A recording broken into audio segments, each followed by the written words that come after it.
Name is Eleanor Hart, and I never expected my life to become a story people whispered about in corporate halls and business schools. I was a quiet girl from Brighton, England. The kind who spent more time with books than friends. The kind who believed in fairness, honesty, hard work. My mom used to tell me, Ellie, the world doesn't give you what you deserve. It gives you what you fight for. I didn't understand her then. But life made sure I understood it later. When the people I admired tried to crush me. I was 26 when everything began. Ambitious, hopeful, driven by the simple belief that if you worked really hard, people would treat you with respect. I had no idea how wrong I was. I still remember that morning at Kingswell International. The air smelled like expensive cologne and printer toner. Everyone walked fast, spoke fast, thought fast. It felt like the center of the world. I had spent weeks preparing a major strategy proposal. The biggest of my short career. It was the type of project juniors never got. But I had impressed the board with my analysis. So the CEO himself approved it. That CEO was Alistair Kingswell. A man people whispered about but never confronted. Silver hair, sharp suits, sharper temper. His son, Damien Kingswell, had joined the company 6 months earlier. Tall, handsome, refined, spoiled. People adored him because he carried the Kingswell name like a crown. I walked into the boardroom that morning with my laptop in one hand and hope in the other. The clients were already seated. They were some of the biggest names in energy and finance. A partnership that could expand the company for decades. I took a deep breath, straightened my blazer, clicked the presentation remote. It was finally my moment. I smiled at the room. Good morning. My name is Eleanor Hart and today I. Bang. The sound of the CEO slapping the table echoed like thunder. Everyone froze. Even the air stopped moving. He glared at me like I had committed a crime. Who told you to start speaking? My blood ran cold. Sir, you approved. Out. He roared. Get out of the room. Now. My stomach dropped so hard I thought it would fall through the floor. Sir. Out. I felt dozens of eyes on me.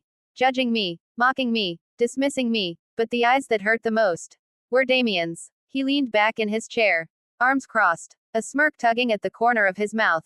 Like my humiliation entertained him. I felt the burn of tears. But I refused to let them fall. Not in front of him. Not in front of anyone. I walked out, quiet, stiff, dying inside. The moment the door shut behind me, I felt my world collapsing. 10 minutes later, HR handed me a termination letter. No explanation, no discussion, no chance. Just gone. One moment I was a rising employee. The next, a disposable nobody.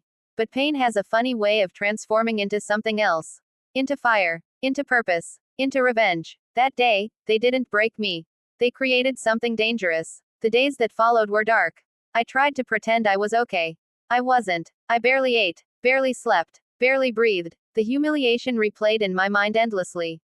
The table slam, the shouting, Damien's smirk. Then, one evening, my email pinged. It was from Liam Hawthorne. Quiet, smart, one of the few genuinely decent employees at Kingswell. Subject line, you need to see this. My hands trembled as I opened the attachment. My world caught fire. It was my entire presentation. My strategy, my research, my solutions. But someone had replaced my name. Damien's name was on it. He had presented my work to the clients.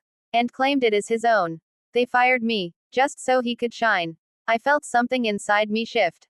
A new version of myself forming. Colder, sharpened, focused. You want a fight? I whispered to myself. Fine. Life has a strange balance.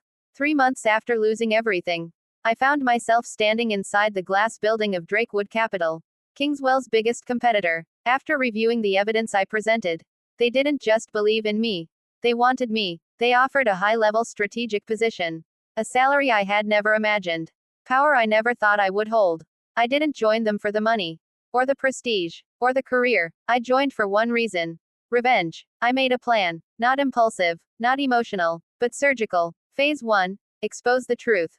Phase 2. Break Kingswell's credibility. Phase 3. Take everything they valued.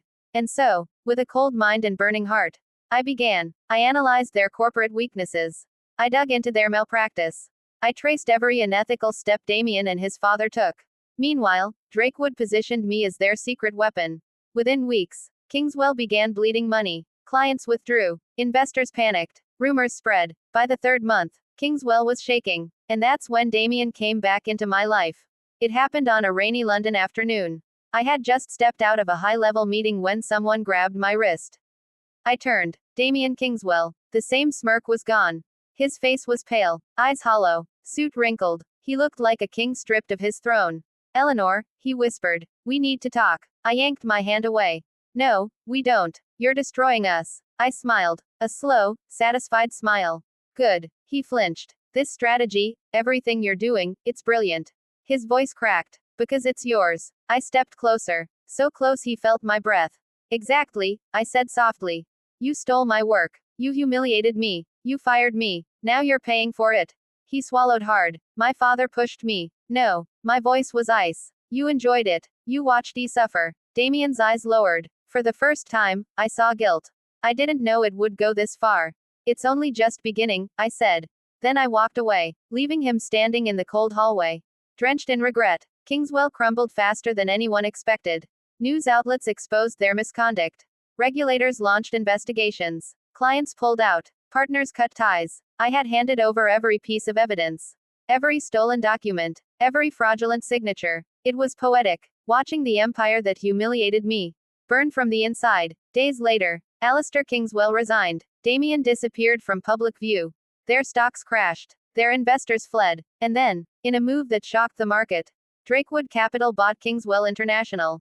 Every asset, every office, every department, including the building where they kicked me out. When the acquisition completed, Drakewood promoted me, Director of Strategic Operations, a position with real power, authority, respect. The day I walked back into that building, every employee stood and clapped. History had rewritten itself. And Damien stood at the back, silent, small, broken. Is this your revenge? He asked quietly. This is justice, I replied. His voice shook. What about me? You. I tilted my head. You've already lost. He looked down. I'm sorry, Eleanor. I studied him. For the first time, he looked human. But forgiveness isn't the same as forgetting. And I didn't owe him either.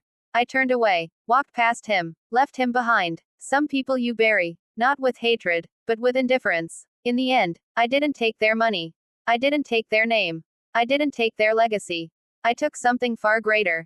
My voice, my dignity, my power. I became the woman they underestimated. The woman they tried to silence. The woman they thought they could discard.